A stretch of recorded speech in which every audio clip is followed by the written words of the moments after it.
Hello and welcome to the Strength Series. Today is a tutorial about the squat. Now the squat is a fantastic exercise. It's without a doubt that if you improve your squat, you'll improve many aspects of your health and sports performance. However, it's a really challenging exercise to execute, and that is largely down to the fact that we just simply don't squat a lot.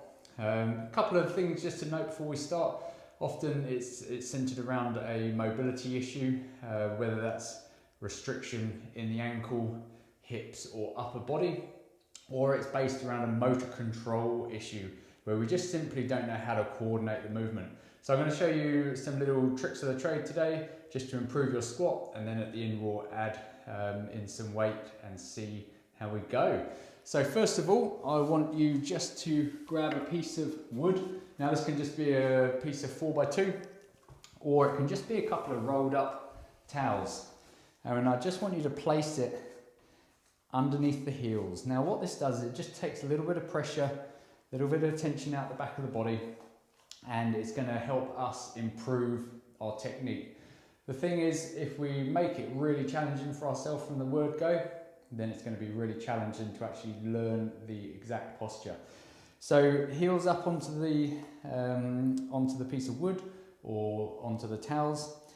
And I want, generally as a rule of thumb, the feet should be about shoulder width apart and toes can be slightly pointing out. Okay, this will vary depending on how your hips are placed and a couple of other factors, but as a rule of thumb, this is really how we should be set up. What we're looking for is that as we descend down, the knees stay in line with the toes, or track in line with the toes, our back's nice and tall, and we stay nice and controlled. What I also want you to do is think about turning the feet into the ground, into a kind of a clockwise direction on your right foot and an anti-clockwise direction on the left. Almost like you're screwing your feet into the ground, and that's going to create some really good stability around the hips. So we're just going to start off by practicing this movement. We can have the arms out in front, and let's drop down nice and slowly, coming down, nice vertical back, and you'll find that suddenly we can get into this nice deep squat with a nice tall back with relative ease. Okay, so raising the heels is a really good way, because once we're in the bottom squat here, we're actually communicating with our brain's learning the pattern, and then we're going to come back up. So that's the first step. Now on our second set, or second rep, what I want you to do is think about where the knees are. So when we come down, it's really important that the knees actually drive out to the side. So this isn't about rolling onto the side of the feet. This is just about keeping them out and not rolling in. So this is quite a common fault when we drop down and the knees fold in like so. So we want to open up the hips, get the knees out to the side. That's going to create space through the hips. So again, coming down, screw the feet into the ground, and coming down, nice tall back, and dropping down, and then up. Okay, I'll just do a side-on view so you can see where we're at. So line the piece of wood up.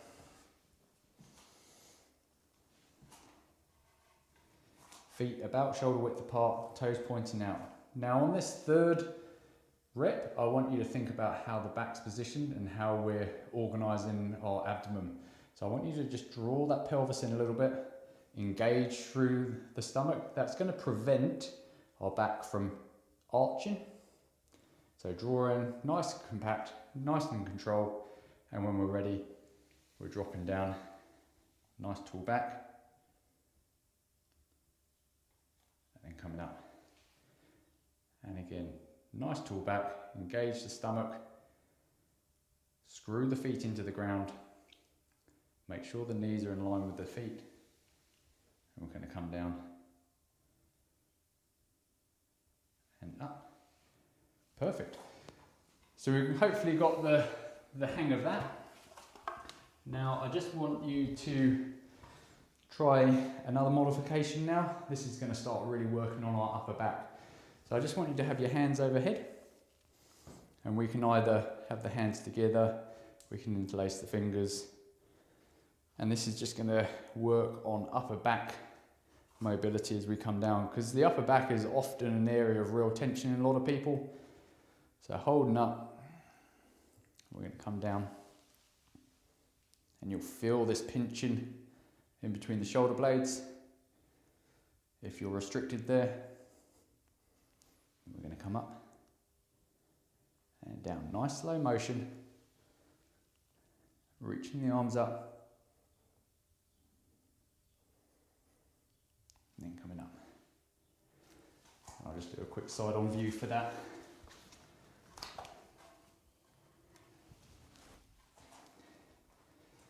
So feet about shoulder width apart, toes slightly outturned, hands overhead, engage through the abdomen, and in control, we're coming down, screwing the feet into the ground. It's going to activate, create stability around the hips, and then up. And again, coming down, and up. Perfect. So, that's a couple of drills to practice without a weight. The more times you do that, the more repetitions, the body will start learning the movement, and you'll soon see where those restrictions lie. Now, I'm a big fan of keeping the piece of wood, or whether that's rolled up towels, keeping that into the equation, and working on building the pattern and improving the pattern before we start lowering our heels. So it's a bit of a progression. We can start off with the bit of wood or the rolled up towels, and then over time just slowly lowering that height, and so our heels end up coming down all the way to a flat-footed squat. So holding the weight, we're going to start off with a dumbbell. We're just going to hold it out in front. Line up the feet about shoulder width apart. Tighten up the shoulders, squeeze the armpits, engage the abdomen, come down and up. And again, coming down and up. And one last time, coming down, just slow it right down and up.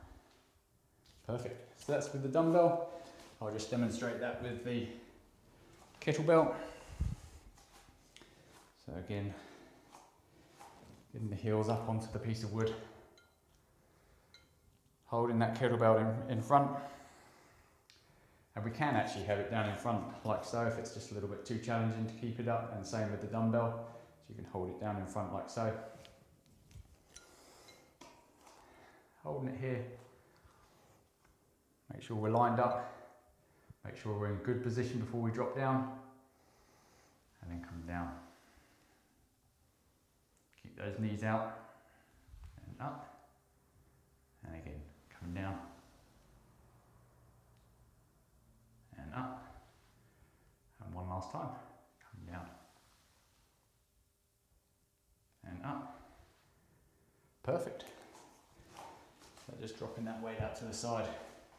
So once we've done that a few times, and we've gone through the progression of lowering the height, practice some of the movements with the piece of wood, with the towels, we can then start exploring how that looks with our feet. So we can either be in barefoot, which I'm a big fan of, or with your traditional shoe. There's going to be some kind of heel raise in that, so you might find that that's going to be adequate enough for you.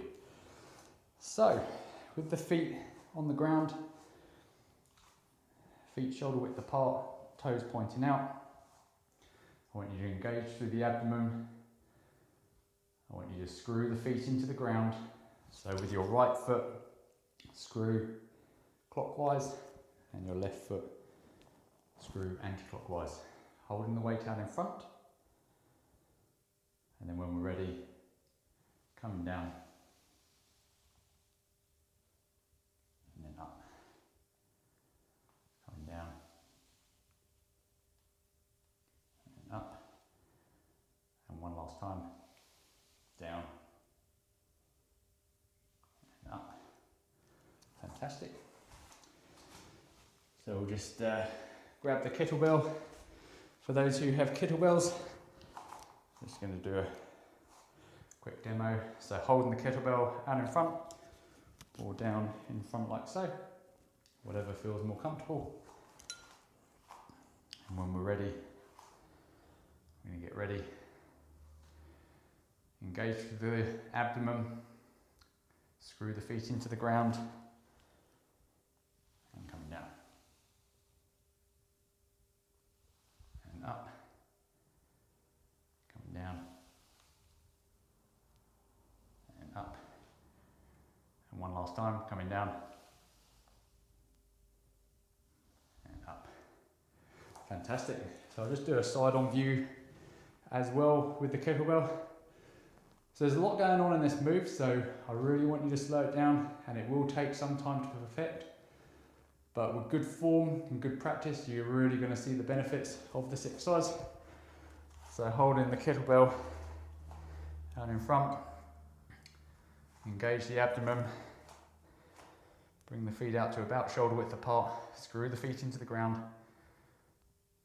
and when we're ready, coming down as vertical as possible, and then up, and again down, and up. One last time, down,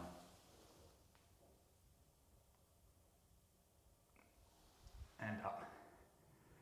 Good work. There's just one variation I would like to demonstrate as well. So having the kettlebell up onto our forearm. We've covered this in previous videos.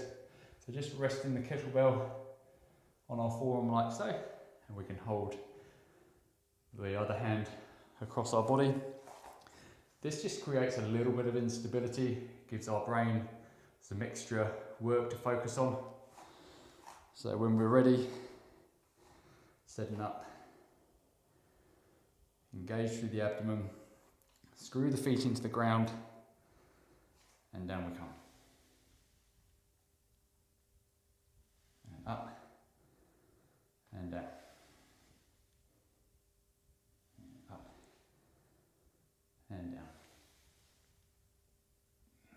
And up. Excellent. Okay, and just a quick demo with the dumbbell, if this is what you've got. Then holding that weight, making sure our wrist is nicely stacked, we're not dropping the weight off to the side and putting pressure through our wrist. Nice vertical wrist, we can steady it with the other hand, and when we're ready,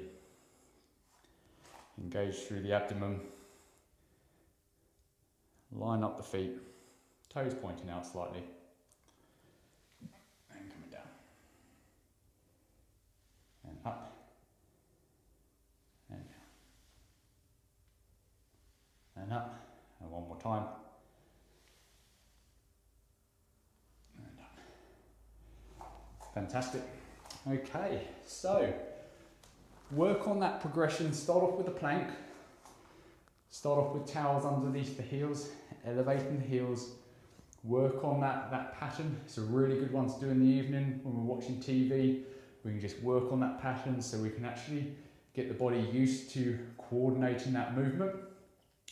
Then once we're happy with that, then integrating some weights into the equation. So start off nice and low. You'll find that there will be a point where a slightly heavier weight will make it a little bit easier, but just be careful with that, it's not too heavy. So yeah, start off nice and low and build up as we have done in the previous tutorials. And then yeah, so I hope today you've learned something. Hope you've enjoyed today's tutorial, and I look forward to seeing you on the mat tomorrow. Thank you very much.